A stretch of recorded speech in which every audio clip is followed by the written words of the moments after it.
বন্ধুরা, আওয়ামী লীগের সিপাহীদেরকে বলছি, হতাশ হবেন না। একটা বড় বিজয়ের জন্য সাময়িকভাবে একটু হেরে যেতে হয়। মনে রাখবেন, যেখানে বিরোধীরা তাদের চিন্তা শেষ করে, আওয়ামী লীগ ঠিক সেখান থেকেই চিন্তা শুরু করে। আওয়ামী লীগ কোথাও যায়নি রে ভাই, বরং দ্বিগুণ শক্তি নিয়ে আবার ফিরে আসছে। এই যে ছাত্রদেরকে সামনে এগিয়ে দিয়ে বঙ্গবন্ধুর উপরে যে অত্যাচার চালানো হলো, আওয়ামী লীগ সরকারের পতন ঘটানো হলো, এতে আওয়ামী লীগের সাময়িক ক্ষতি হয়েছে, কিন্তু সবচেয়ে বেশি ক্ষতিগ্রস্ত হয়েছে বিএনপি নিজে। তাদের ভিত আগের থেকে আরো বেশি নড়বড়ে হয়ে গেছে। খুব শীঘ্রই বিএনপিতে বড় ভাঙন আসছে। দলের 60% নেতাকর্মী পাল্টি খাবে, অন্য দলে চলে যাবে। এটা শুধু দেখার অপেক্ষা। বিএনপি ভেবেছিল আওয়ামী লীগকে বিদায় দিলেই তারা ক্ষমতার গদিতে বসতে পারবে, কিন্তু সেই আশার গুড়ে বালি। মোহাম্মদ ইউনিস যে এত সহজে সেটা হতে দেবে না। তার চাল এমনভাবে সাজানো হয়েছে যে বিএনপি বোঝার আগেই শেষ হয়ে যাবে। খুব তাড়াতাড়ি দেখবেন বেছে বেছে বিএনপির নেতাকর্মীদের গ্রেপ্তার করা শুরু হয়েছে। হঠাৎ করে অভিযান চলবে, বিচার হবে, অভিযোগ হবে, আর একে একে তাদেরকে ধরা হবে। আজকে আওয়ামী লীগের বাড়িঘর ভেঙে ফেলা হচ্ছে, ব্যবসা লুটপাট হচ্ছে, গাজী ফ্যাক্টরিতে আগুন লাগিয়ে শত শত মানুষকে খুন করা হচ্ছে। মোহাম্মদ ইউনিস তো চাইলেই এগুলো থামাতে পারে, কিন্তু থামাচ্ছে না। কেন? কারণ সে আপনাদের দিয়ে এসব করিয়ে একটা গ্রাউন্ড তৈরি করছে। খেলাটা এখনো বাকি আছে বন্ধুরা। খুব শীঘ্রই জানবো তারেক রহমান সজীব ওয়াজাদ জয়ের কাছে ফোন করবে। জয় আসুন, আমরা একসাথে গণতন্ত্র ফিরিয়ে আনি, আর সেই নির্বাচনে আওয়ামী লীগই মেজরিটিতে আবার ক্ষমতায় আসবে। বিএনপির হাতে হয়তো কিছু ক্ষমতা থাকবে, কিন্তু দেশ পরিচালনা করবে আবার এই আওয়ামী লীগ। তাই সংগ্রামী বঙ্গবন্ধুর সৈনিকদেরকে বলছি, হতাশ হওয়ার কিছু নেই। মাটি কামড়ে পড়ে থাকুন, শক্তি সঞ্চয় করুন, কারণ সামনে আসছে আরও বড় আন্দোলন। সেই সংগ্রামে আপনাদের এই বিশাল শক্তি লাগবে, জনশক্তি লাগবে। এতক্ষণে বিরোধীরা নিশ্চয়ই জ্বলে পুড়ে গেছে, কিন্তু হাত জোর করে বলছি, বিএনপির সমর্থকরা একটু ধৈর্য ধরুন। আজকের ভিডিওতে এমন কিছু জানাবো যা আপনাদের মাথা ঘুরিয়ে দেবে। মোহাম্মদ ইউনিসের পরবর্তী চাল কি হতে চলেছে সেটা জানার জন্য একটু অপেক্ষা করুন, কারণ এই তথ্য বাজারে কোথাও পাওয়া যাচ্ছে না। হাসিনার ডিক্টেটর ছিল নাকি আসল ডিক্টেটর হতে চলেছে মোহাম্মদ ইউনুস, সেটা আজ আপনারাই বিচার করে নেবেন ভিডিও শেষ হতে হতে।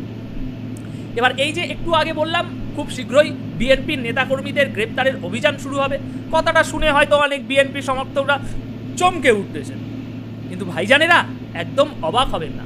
এতে অবাক হওয়ার কিছুই নেই। কেন এমনটা করা হবে সে উত্তর না দিয়ে বরং আপনাদের সামনে দুটো প্রশ্ন রাখছি।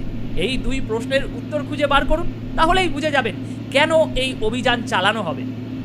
প্রথম প্রশ্ন, আজ সারা বাংলাদেশে যখন আপনারা দখল নিয়েছেন, গোটা দেশ যখন আপনাদের কন্ট্রোলে, সেই স্বৈরাচারী শাসক দেশ থেকে পালিয়ে গেছে, তাহলে এখনও কেন আপনাদের নেতা তারেক রহমান দেশের মাটিতে পা রাখলেন না? 15 বছর ধরে যে দিনের জন্য অপেক্ষা করছিলেন, সেই দিন তো এসে গেছে, বিগত 1 মাস হয়ে গেল, কিন্তু এখনও কেন তারেক ভাইজান নিজের দেশের মাটিতে পা রাখলেন না? এত ক্ষমতার দাপট, প্রশাসনের কোনো বাধা নেই, তবুও কেন এমনটা? কোনো অজুহাত দেবেন না, আসল প্রশ্নের উত্তর।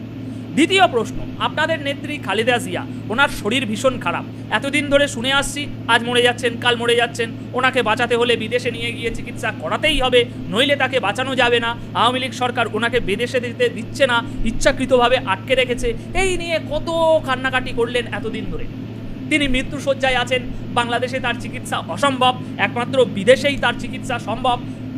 কিন্তু এখন তো তিনি মুক্ত, এখন তো তিনি নিজের বাসায় বেহাল তবিতে আছেন, তাহলে কেন তিনি এখন নিজের চিকিৎসার জন্য বিদেশে যাচ্ছেন না? কারণ এটা তো মিথ্যে নয় যে তিনি অসুস্থ, তার চিকিৎসার প্রয়োজন, ভালো মানের চিকিৎসা করানো জরুরি। তাহলে আজ এত বছর পর যখন সেই সুযোগ এসেছে, তখন তিনি বিদেশে যাচ্ছেন না কেন? এই দুটো প্রশ্নের উত্তর আমি দিলাম না, কারণ আমি চাচ্ছি আপনারা একটু বুদ্ধি খাটানোর সুযোগ পান। এই উত্তরের জায়গাগুলো ফাঁকা রেখে দিলাম যেন আপনারা নিজেরাই চিন্তা করতে পারেন। সুতরাং একটু মাথা খাটিয়ে উত্তরগুলো খুঁজে বের করুন, তাহলেই জানতে পারবেন কেন খুব শীঘ্রই ধরপাকড়ের অভিযান চালানো হবে, তাহলেই বুঝতে পারবেন এর আসল রহস্য। এখন পরবর্তী গুরুত্বপূর্ণ প্রশ্ন হচ্ছে, যদি বিএনপির নেতাকর্মীদের গ্রেপ্তার করাই হয়, তাহলে এত দেরি কেন? আসল কথা হলো, ইউনুস সরকার এবং সেনাবাহিনীর ঠিক যে পরিকল্পনা করেছে তা অত্যন্ত কৌশলী। তারা চায় আগে মাঠ উত্তপ্ত করা হোক।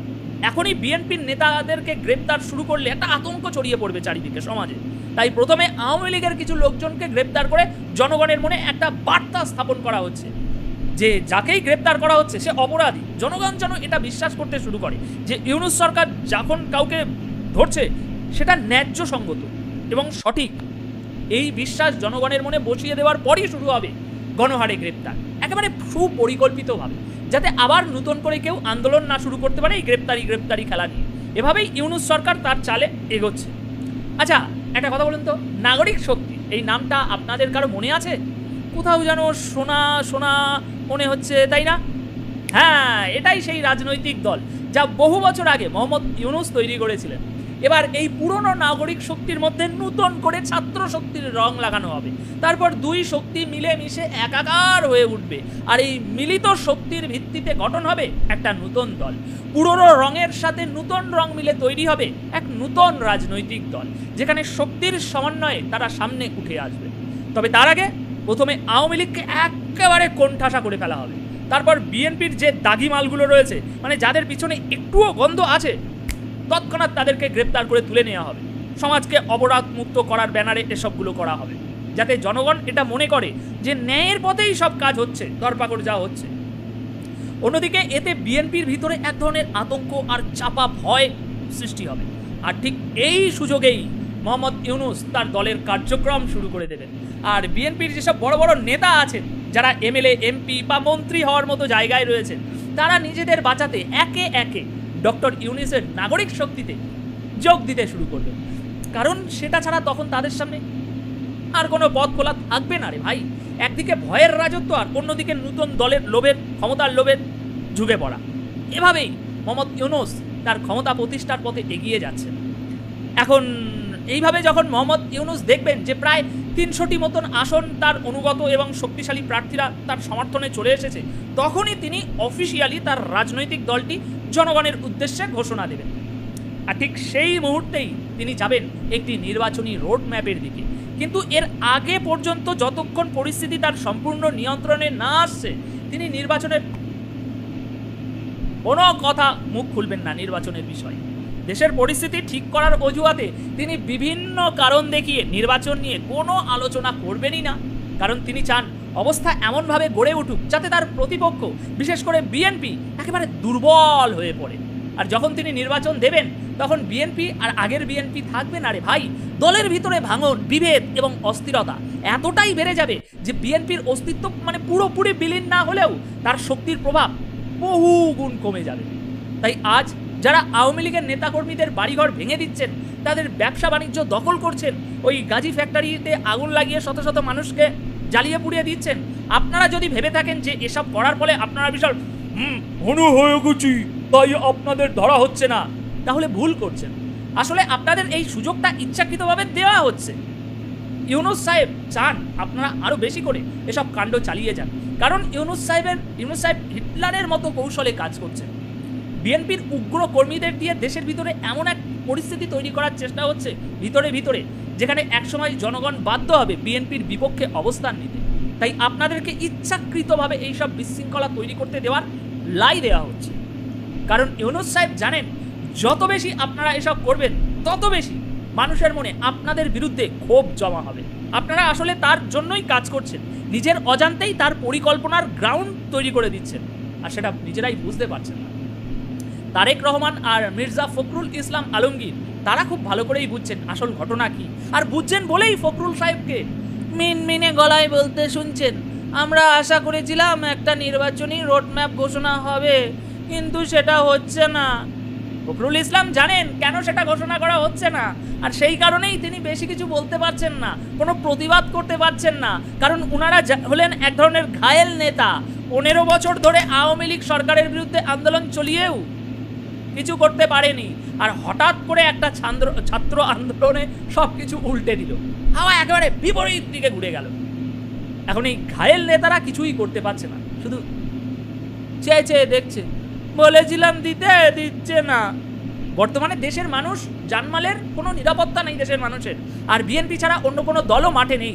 তাই স্বাভাবিকভাবেই একসময় মানুষের মনে বিএনপির প্রতি একটা গভীর ক্ষোভ তৈরি হবে, একটা বিদ্রোহের ভাবনা মাথা ছাড়া দিয়ে উঠবে। আর মানুষের মনে যখন এই বিদ্রোহ পুরোপুরি ফেটে পড়বে, তখনই শুরু হবে বিএনপির নেতাদের গণহারে গ্রেপ্তার। আর ঠিক ওই সময়ই মোহাম্মদ ইউনূস নাগরিক শক্তির ঘোষণা আসবে।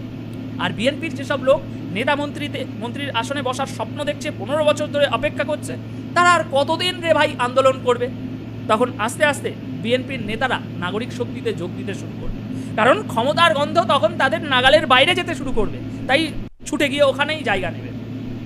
এইভাবে বিএনপি যখন একেবারে অসহায় হয়ে যাবে, তখন জনাব তারেক রহমান সজীব ওয়াজেদ জয়কে আপনি আসুন, আমরা একত্রিত হয়ে আন্দোলন করে দেশের রাজনৈতিক পরিস্থিতি ঠিক করে নেই, সমস্ত রাগ ক্ষোভ ভুলে গিয়ে একসঙ্গে সম্মিলিতভাবে আমরা আন্দোলন করব, আপনি আসুন। ফলে সেই সময় যে নির্বাচনটা হবে তাতে আওয়ামী লীগ মেজরিটিতে জয়লাভ করবে, আবারও ক্ষমতায় ফিরে আসবে। এখন আপনারা বলতে পারেন, যুক্তি আছে কথাটায়, বলতে পারেন যে তখন আওয়ামী লীগ কেন একমাত্র ক্ষমতায় আসবে? বিএনপিও তো মাঠে থাকবে, বিএনপিও তো সংগ্রাম করবে 19-এর বিরুদ্ধে, তাহলে বিএনপি কেন আসতে পারবেন না? আসলে বন্ধুরা, খেলাটা অন্য জায়গায়। ওই যে আগেই বললাম, মোহাম্মদ ইউনূস যখন নাগরিক শক্তি গঠন করবেন, তখন বিএনপির প্রভাবশালী নেতারা সেই দলে চলে যাবেন 60%।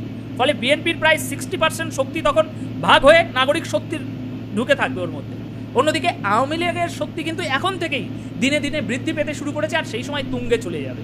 দলীয় গ্রুপগুলো একেবারে ভেঙে পড়বে, আর সবাই এক ব্যানারের নিচে ইউনাইটেড আওয়ামী লীগ হিসাবে সামনে এগিয়ে আসবে। তাই যখন সেই নির্বাচন হবে, আওয়ামী লীগই আবার ক্ষমতায় ফিরে আসবে। তাই আওয়ামী লীগের নেতাকর্মীদের বলবো, হতাশ হওয়ার কিচ্ছু নেই, খেল আবি বাকি হে। আর পিছন থেকে ভারতের কলকাঠি নাড়া তো বাদই দিলাম, এগুলোও আওয়ামী লীগকে আবার ক্ষমতায় ফিরে আনার পিছনে একটা বড় রোল প্লে করবে। বন্ধুরা, আজকের ভিডিওতে আমরা যে বিশ্লেষণগুলো করলাম তা নিয়ে আপনাদের চিন্তা ভাবনা কি? আপনারা কি মনে করেন, সত্যি এই রাজনৈতিক পট পরিবর্তন আসতে চলেছে, নাকি অন্য কোনো কৌশল এখনও বাকি আছে যেগুলো আমি ধরতে পারলাম না, নাকি আমি একটু ভুলভাল অন্য পথে চলে গিয়েছি? সব কিছুই মন্তব্য করে একটু ধরিয়ে দিন। আপনার মূল্যবান মন্তব্য অবশ্যই জানাবেন, কারণ আপনার মতামতই বলে দেবে আপনি কতটা বুদ্ধিদীপ্ত এবং দেশ নিয়ে আপনার দৃষ্টিভঙ্গি কতটা গভীর। আমি অপেক্ষায় আছি, তাই দেরি না করে কমেন্ট বক্সে আপনার চিন্তা প্রকাশ করুন। আর দেখা হচ্ছে তাহলে আগামীকাল আরও একটি নতুন ভিডিওতে, দেশের এরকমই চরম গরম কিছু খবরের সাথে, যা অন্য কোনো মিডিয়াতে আপনারা খুঁজে পান না। ধন্যবাদ সকলকে।